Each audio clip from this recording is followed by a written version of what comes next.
혹시 갑자기 한쪽 다리만 저리거나 갑자기 균형이 무너졌던 적이 있으신가요? 예전에는 다리 통증이나 힘 빠짐을 단순히 근육 문제라고만 생각했어요. 나이가 들면 당연히 다리 힘이 떨어지는 거라고 여겼고 대부분의 사람들도 그렇게 알고 있었죠. 저는 30년간 보행과 뇌혈류의 연계를 연구해온 오지훈 박사입니다. 제가 연구를 거듭하면서 알게 된 놀라운 사실이 있습니다. 한쪽 다리만 저리거나 갑자기 균형이 무너지는 게 사실은 뇌에서 보내는 조용한 SOS라는 거였어요. 처음에는 저도 믿기 어려웠습니다. 다리는 다리고 뇌는 뇌인데 무슨 상관이 있겠냐고 생각했거든요. 그런데 수많은 사례들을 분석하면서 깨달았습니다. 우리 뇌가 혈류 공급에 문제가 생기면 가장 먼저 신호를 보내는 곳이 바로 다리와 팔이라는 사실을요. 특히 70대 이상에서는 이 신호가 더욱 명확하게 나타납니다. 문제는 대부분의 분들이 이걸 그냥 나이 탓으로 돌리고 넘어간다는 점이에요. 이 깨달음이 제 인생의 연구 방향을 완전히 바꿔놓았죠. 단순히 걷는 방법을 연구하는 게 아니라 걸음걸이 하나하나가 내 건강의 신호라는 걸 사람들에게 알리는 게 제 사명이 됐습니다. 매일 만나는 분들 중에서 조금만 일찍 알았더라면 하는 안타까운 경우를 너무 많이 봤거든요. 여러분도 혹시 다리에서 이상한 신호를 느끼신 적 있으신가요? 한쪽만 자꾸 저리다거나 걷다가 갑자기 휘청하거나 계단 오를 때 한쪽 다리만 힘이 안 들어가는 경험 말입니다. 이런 신호들이 사실은 단순한 노화가 아니라 뇌에서 보내는 경고일 수 있다는 걸 오늘 꼭 알아가셨으면 합니다. 오늘 말씀드릴 내용은 여러분의 건강을 지키는데 정말 중요한 정보입니다. 끝까지 들어보시면 지금 당장 무엇을 체크해야 하는지 명확하게 아실 수 있을 거예요. 예전 생각이 완전히 바뀐 경험이 있으시다면 한 줄 남겨주세요. 여러분의 이야기가 궁금합니다. 얼마 전 제 연구소를 찾아오신 72세 이정호님 이야기를 꼭 전하고 싶습니다. 이분은 평소에 정말 활발하신 분이셨어요. 매일 아침 공원을 산책하시고 등산, 동호회 활동도 열심히 하시는 분이었죠. 그런데 어느 날부터 오른쪽 다리에 힘이 잘 안 들어가기 시작했대요. 처음에는 전날 등산을 좀 무리하게 해서 그런가 보다 하고 넘어갔습니다. 그런데 며칠이 지나도 계속 그러더래요. 걷다가 자꾸 오른쪽 다리가 걸려 넘어질 뻔한 적도 여러 번 있었고요. 가족들은 운동을 덜 해서 근육이 약해진 거라고 하셨답니다. 나이 들면 다 그런 거 아니냐면서요. 하지만 이정호님은 뭔가 이상하다는 느낌을 받으셨대요. 평소에 양쪽 다리가 똑같이 튼튼했는데 유독 한쪽만 이상하다는 게 신경 쓰였던 거죠. 그래서 저희를 찾아오셨고 정밀 검사를 해보니 뇌혈류에 미세한 이상이 발견됐습니다. 다행히 일찍 발견해서 적절한 관리로 지금은 완전히 회복하셨어요. 반대로 제가 안타깝게 생각하는 사례도 있습니다. 70세 김영숙님은 왼쪽 다리 저림을 대수롭지 않게 넘기셨어요. 한두 달 동안 계속 저렸는데도 혈액순환이 안 좋아서 그런가 보다 하고 파스만 붙이셨죠. 그러다가 어느 날 갑자기 쓰러지셨습니다. 뇌경색이었어요. 이 두 분의 차이가 뭘까요? 바로 신호를 알아차렸느냐 못 알아차렸느냐의 차이입니다. 같은 증상이었지만 한 분은 빨리 대응하셨고 한 분은 그냥 넘어가신 거예요. 이게 정말 중요한 부분입니다. 여러분, 오늘 이 영상에서 말씀드릴 내용은 여러분의 뇌 건강관리 방식을 완전히 바꿀 수 있는 중요한 지혜입니다. 이 이야기를 끝까지 듣고 실천하셔야만 진정한 변화를 경험할 수 있어요. 끝까지 보지 않으시면 가장 중요한 자가 체크 방법을 놓치게 됩니다. 혹시 아직 구독과 좋아요를 누르지 않으셨다면 지금 바로 눌러주세요. 이 채널은 여러분의 건강한 노년을 응원합니다. 이런 중요한 정보를 더 많은 분들이 알 수 있도록 구독과 좋아요로 응원해 주시면 정말 감사하겠습니다. 마지막에 나올 단 하나의 습관이 모든 것을 바꿀 수 있습니다. 그 습관은 매일 아침 3분이면 충분하고 아무 도구도 필요 없어요. 하지만 이걸 모르시면 지금까지의 노력이 의미 없어질 수 있습니다. 여러분의 작은 습관 교정만으로도 충분히 예방할 수 있는 일이에요. 그래서 이제는 우리 다리에 나타나는 뇌경색의 전조 신호들을 하나씩 구체적으로 짚어보겠습니다. 이 신호들을 알고 나면 오늘 당장 무엇을 해야 할지 명확해지실 거예요. 먼저 가장 흔하게 나타나는 신호부터 말씀드릴게요. 바로 한쪽 다리만 저리는 증상입니다. 양쪽 다리가 다 저린 게 아니라 유독 한쪽만 반복적으로 저린다면 이건 단순한 혈액순환 문제가 아닐 수 있어요. 우리 뇌는 좌우방구로 나뉘어 있고 각각 반대편 몸을 가난합니다. 그래서 왼쪽 뇌에 문제가 생기면 오른쪽 다리에 증상이 나타나고 오른쪽 뇌에 문제가 생기면 왼쪽 다리에 증상이 나타나는 거죠. 이게 바로 핵심입니다. 한국 뇌혈관학회에서 초기 단계에 있는 분들을 조사해 봤더니 무려 65%가 한쪽 다리 저림을 경험했다고 합니다. 생각보다 훨씬 많은 비율이죠. 제가 만난 74세 이수민 님도 그랬어요. 오른쪽 다리가 반복적으로 저려서 처음엔 다리가 눌려서 그런가 했는데 자세를 바꿔도 계속 저리더래요.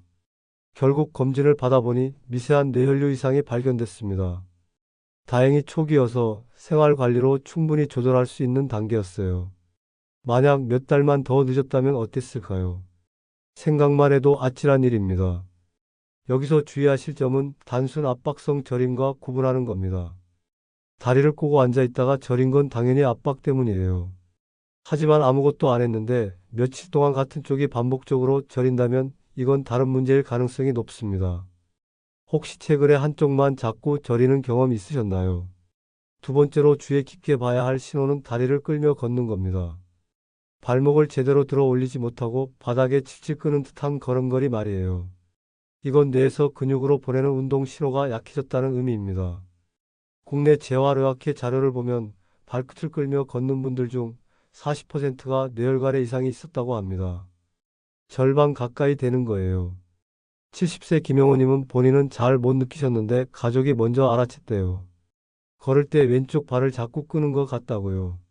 가족의 권유로 검사를 받아보니 초기 단계에 문제가 발견됐습니다. 본인은 전혀 불편함을 못 느꼈는데 객관적으로 보면 확연히 다른 걸음이었던 거죠. 그래서 가족의 관찰이 정말 중요합니다. 당사자는 조금씩 변하는 걸 잘 못 느끼거든요. 여기서 주의할 건 관절염과 혼동하지 말아야 한다는 겁니다. 관절염은 통증의 주증상이지만 뇌에서 오는 신호는 통증보다는 힘이 안 들어가는 느낌이 강합니다. 가족 중에 걸음걸이가 달라진 분 계신가요? 한번 유심히 관찰해 보세요. 세 번째 신호는 걸음이 불안정해지는 겁니다. 평소에는 안정적으로 걷던 분이 갑자기 휘청거리거나 균형을 잡기 어려워한다면 이것도 뇌의 신호일 수 있어요. 특히 직선으로 걷는 게 어렵다거나 자꾸 한쪽으로 쏠리는 느낌이 든다면 더욱 주의해야 합니다. 일본 노화연구소에서 균형 장애를 보이는 초기 단계 분들을 조사했더니 절반 이상이 뇌혈류 감소를 확인할 수 있었다고 해요. 생각보다 직접적인 연관이 있는 거죠. 69세 이은주님도 걷다가 자꾸 오른쪽으로 쏠리는 느낌이 들어서 검사 받으셨는데 정말 초기 단계에서 발견하셨습니다. 간단한 자가 테스트 방법이 있어요. 눈을 감고 30초 동안 한 발로 서 있어 보세요. 균형을 잡기 어렵다면 이건 단순히 근력이 약한 게 아니라 뇌의 균형 감각에 문제가 있을 수 있습니다. 어지럼증과 혼동하시는 분들도 계신데 어지럼증은 주로 귀의 전정기관 문제이고 이건 뇌의 운동 조절 문제예요. 최근에 걸음이 흔들린 경험 있으신가요? 네 번째로 자꾸 걸려 넘어지는 증상입니다. 문턱도 아닌데 평평한 바닥에서 걸려 넘어지거나 계단을 오르다가 발을 헛디디는 일이 잦아진다면 발의 위치 감각이 둔화된 거예요. 이것도 뇌의 신호 중 하나입니다. 미국 메이오 클리닉 연구를 보면 전조 단계에 있는 분들 중 30% 이상이 실족 경험을 했다고 합니다. 72세 최병호님은 집안에서 문턱에 반복적으로 걸려 넘어지셨어요. 한두 번이 아니라 일주일에 서너 번씩 그러시니까 가족들이 걱정이 되어 검사를 권했고 그래서 원인을 찾을 수 있었습니다. 집안에서 간단하게 체크하는 방법이 있어요. 직선으로 10걸음을 걸어보세요. 발이 일직선상에 놓이는지 중간에 비틀거리지는 않는지 확인해 보는 겁니다. 단순한 근육 약화라면 천천히 걸으면 괜찮은데 뇌 신호 문제라면 천천히 걸어도 불안정합니다. 집안에서 자꾸 걸려 넘어지신 적 있나요? 다섯 번째는 한쪽 다리에만 힘이 빠지는 증상입니다. 양쪽이 아니라 유독 한쪽만 힘이 안 들어가는 거죠. 계단을 오를 때 특히 확연하게 느껴집니다. 한쪽은 거뜬히 올라가는데 다른 쪽은 힘들게 올라가야 하는 느낌이에요. 대한신경학회 조사에 따르면 초기 단계 분들 중 절반이 계단 오를 때 힘 빠짐을 경험했다고 합니다. 75세 장미경님은 의자에서 일어날 때 양쪽 다리에 힘이 다르다는 걸 느끼셨어요. 오른쪽은 거뜬한데 왼쪽은 힘을 많이 줘야 일어날 수 있더래요. 매일 아침 간단하게 체크할 수 있는 방법이 있습니다. 의자에 앉았다가 팔짱을 끼고 다리 힘만으로 일어나 보세요. 양쪽이 똑같이 힘이 들어가는지 확인하는 겁니다. 양쪽 다 약하면 노화성 근력 저하일 수 있지만 한쪽만 약하면 뇌 신호를 의심해 봐야 해요. 한쪽 다리만 힘이 빠지는 경험 해보셨나요? 여섯 번째 신호는 다리 떨림이나 불수의 운동입니다. 본인 의지와 상관없이 다리가 떨리거나 움직이는 거예요. 특히 가만히 있을 때 한쪽 다리만 미세하게 떨린다면 주의해야 합니다. 유럽 신경학회 연구를 보면 초기 단계 분들 중 20% 이상이 전조 증상으로 떨림을 경험했다고 해요. 71세 홍순자님은 TV를 보면서 쉴 때 왼쪽 다리가 자꾸 떨리는 걸 느끼셨대요. 수개월 동안 그러셨는데 피곤해서 그런가 보다 하고 넘어가셨다가 결국 검사를 받아보니 초기 허혈 상태였습니다. 떨림이 있을 때는 증상 일기를 써보시는 걸 추천합니다. 언제 떨리는지 어느 쪽 다리인지 얼마나 오래 지속되는지 기록하는 거예요. 단순 피로성 떨림은 쉬면 나아지지만 뇌 신호로 인한 떨림은 쉬어도 계속됩니다. 쉬어도 떨림이 멈추지 않은 경험 있으신가요? 일곱 번째이자 마지막으로 말씀드릴 신호는 감각 이상입니다. 발바닥으로 느껴지는 감각이 이상하거나 온도와 촉감을 제대로 구별하기 어려운 증상이에요.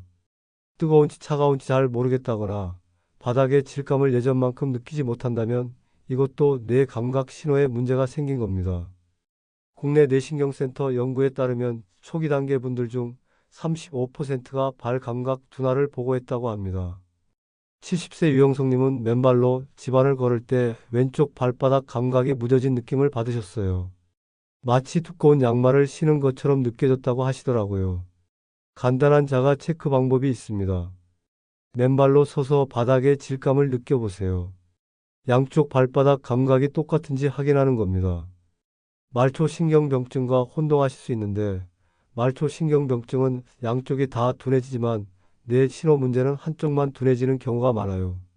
발바닥 감각이 이상하다고 느껴본 적 있으신가요? 이렇게 7가지 신호를 모두 말씀드렸습니다. 이 중에서 한 가지라도 해당되신다면 그냥 넘어가지 마시고 꼭 체크해 보셔야 해요.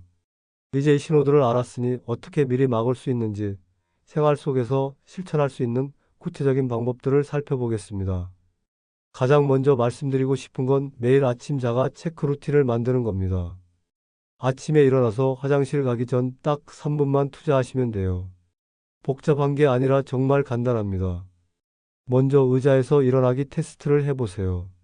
의자에 앉았다가 팔짱을 끼고 다리 힘만으로 일어나는 겁니다. 양쪽 다리에 똑같이 힘이 들어가는지 느껴보는 거예요. 그 다음에는 눈을 감고 30초 동안 한 발로 서 있어 보세요. 균형을 잡기 어렵지 않은지 확인하는 겁니다. 세 번째로 맨발로 서서 발바닥 감각을 체크해 보세요. 바닥의 차가운 느낌이나 질감이 양쪽 발에서 똑같이 느껴지는지 확인하는 겁니다. 마지막으로 직선으로 10걸음을 걸어보세요.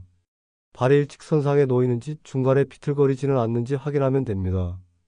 이 4가지 동작이 전부예요. 3분이면 충분하죠. 며칠 동안 지속적으로 이상이 느껴진다면 반드시 전문 검진을 받으셔야 합니다. 하루 이틀 이상한 건 괜찮을 수 있지만 일주일 이상 계속된다면 넘어가시면 안 돼요. 오늘 아침에 이 체크를 해보셨나요? 두 번째로 중요한 건 혈압과 혈당, 그리고 콜레스테롤 관리입니다. 뇌혈관 건강은 결국 이 3가지 수치와 직결돼 있거든요.